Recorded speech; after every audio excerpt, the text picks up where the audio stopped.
Hi there, it's Nicole for Simon Says Stamp, and today I have a set of Stitched Hearts Valentine's cards to share with you. 10 cards here, a couple or 5 in the standard A2 size and 5 in the 4-bar size, the smaller size. I'm combining some Simon Says Stamp dies and stamps with waffle flower dies for these cards. And what I love about the waffle flower dies is the pinking dies and the stitched hearts work perfectly to die cut these wonderful stitched designs that you can take embroidery floss or crochet thread like I'm using here and stitch some really awesome designs on paper. I think these would be incredible on felt or something like that as well. Maybe even make a felt banner with the same kind of style. So here's a look at all 10 cards. These are the 4-bar sized ones. I've got 3 different stitching designs that I'm going to be sharing with you. This zigzag, the one where they kind of cross over each other, and the one where every single stitch goes through that top hole. So lots of different designs, really tactile, very nice to just beautiful, beautiful Valentine's cards. To create the pinked layers, I am taking a pinking die from the Waffle Flower Pinking Die Collection with a stitched heart, and I am die cutting these panels. So that's the large panel that I am creating. I'm using the largest stitched heart with the second largest pinking layer rectangle. I'm using the magnetic platform with the Sizzix Big Shot, so I don't really need to tape those down. I could if I wanted to. Running them through, and it's going to die cut these great shapes here.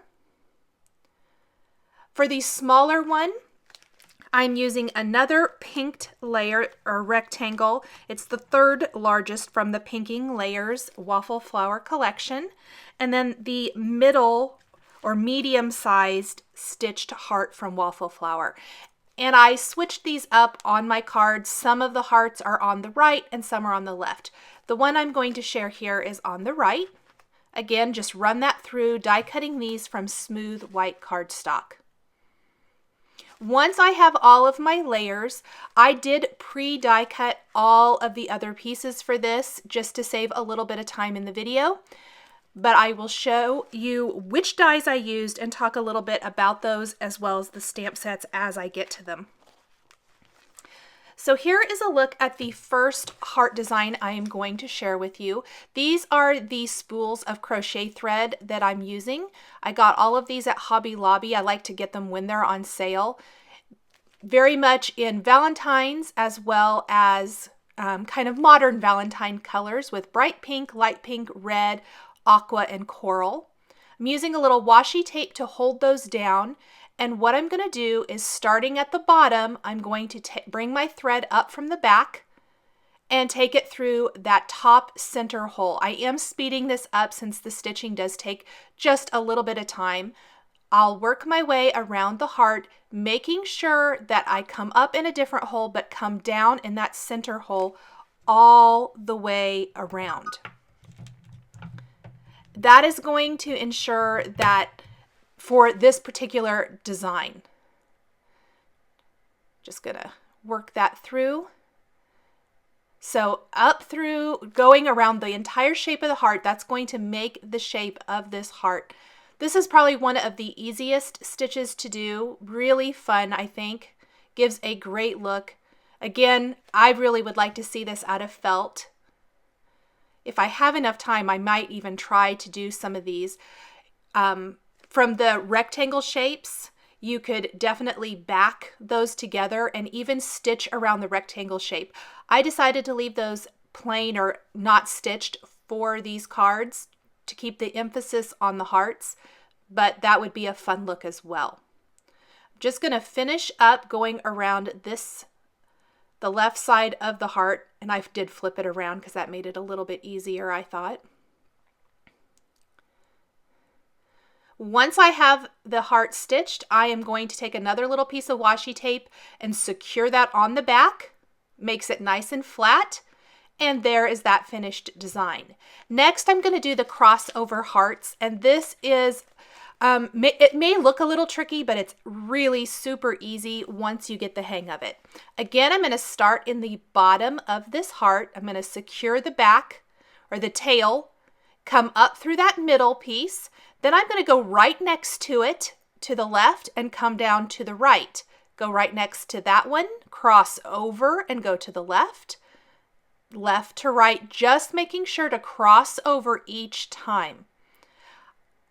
It saves a little bit of thread by going to the hole right next to it and working your way down instead of coming down to the bottom and crossing over every time. You can see on the back, I'll flip it over here in a second, and you'll be able to see that the crossover design works really great that way.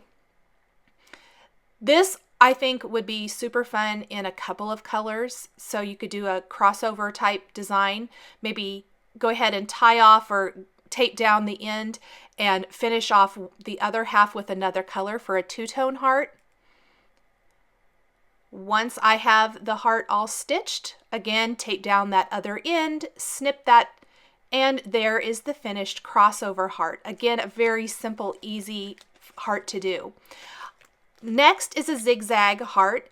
This was a little trickier, at least for me to figure out, but once I got it figured out, I love how it looked. I thought I really wanted to do a zigzag style, so I'm going to start at the bottom, come up to the left, and then go over to the right.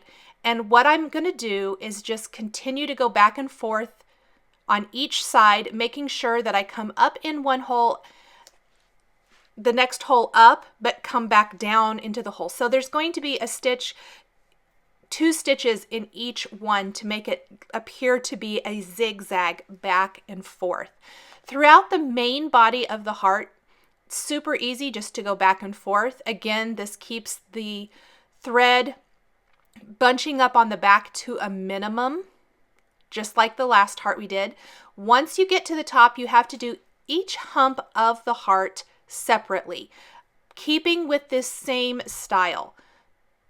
So just go back and forth, zigzagging, making sure that you come up and go down in each hole twice.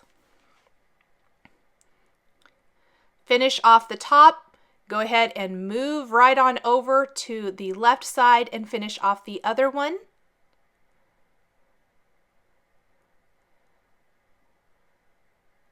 And then the stitching is all finished. And I'm going to do this for all the card designs, just mixing them up, the different stitched heart designs, for a nice assortment of stitched hearts. You can see I've got a lot of pre-made die cut elements laying around here. Before I do the go ahead and adhere the die cuts, I'm going to take a stamp from the Simon Says Stamp Sending and Wishing stamp set. Ink that up with New Fish in the Pond waffle flower ink and stamp that right there. For the other one, I think I'm going to use some My Pleasure waffle flower ink. I'm also using a couple of pink colors as well. They're all listed and linked below the video here. Then I'm going to take the die cuts, and what I did here is an extra little step. I die cut the greeting from both a dark gray cardstock as well as a colorful cardstock to match the rest of the design, the Valentine's design. This dark gray cardstock is going to serve as the shadow. Adding little dots of glue behind it and then gluing it down right above the stamped greeting underneath the stitched heart.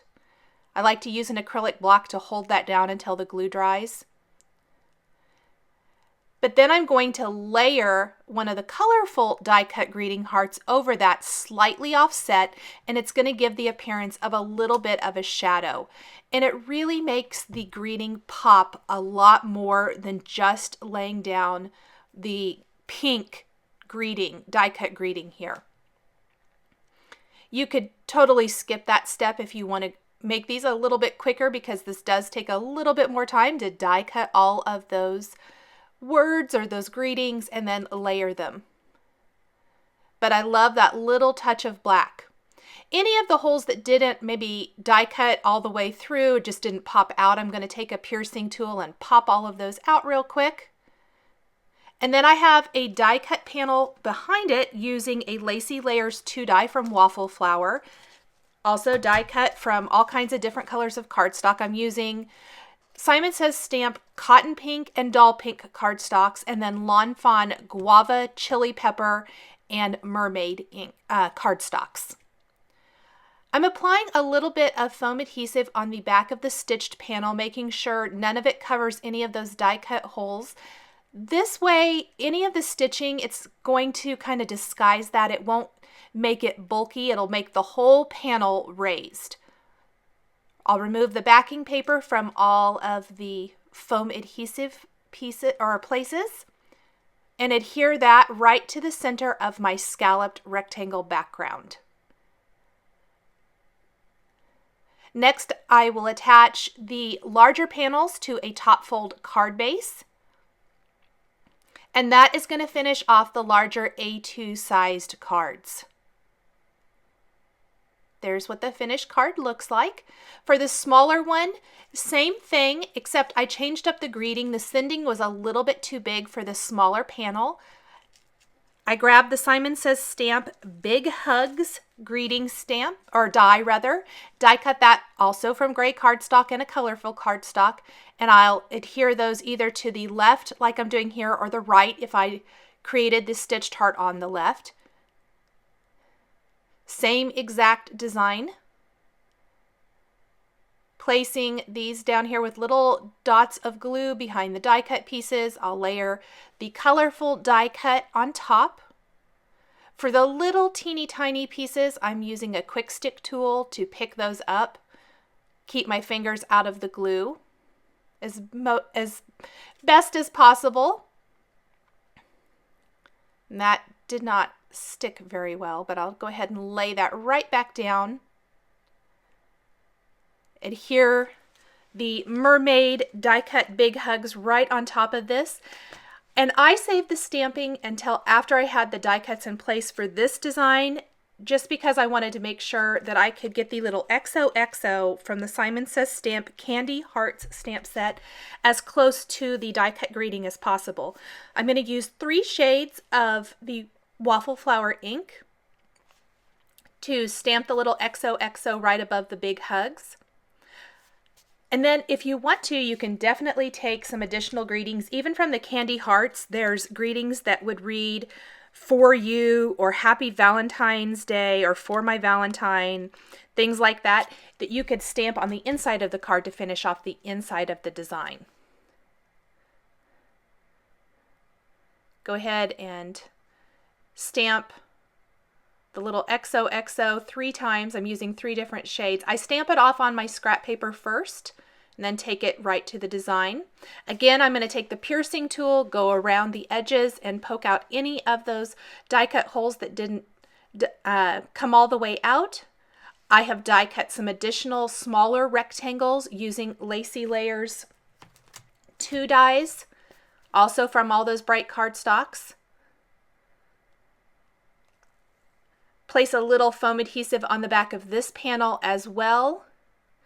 Take that to the rectangle and then attach these smaller sized rectangles to a 4-bar card base. And this is going to finish up my Stitched Hearts Valentine's cards. So here is a peek at all of the cards I created. I'll show you all of the designs. They're also in the videos as well.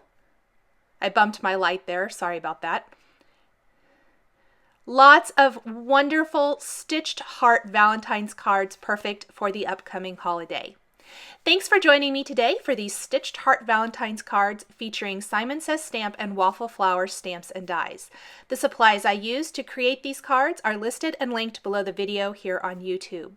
Here are a couple more videos showcasing Simon Says Stamp that you might be interested in. Thanks for watching, and we'll catch you next time.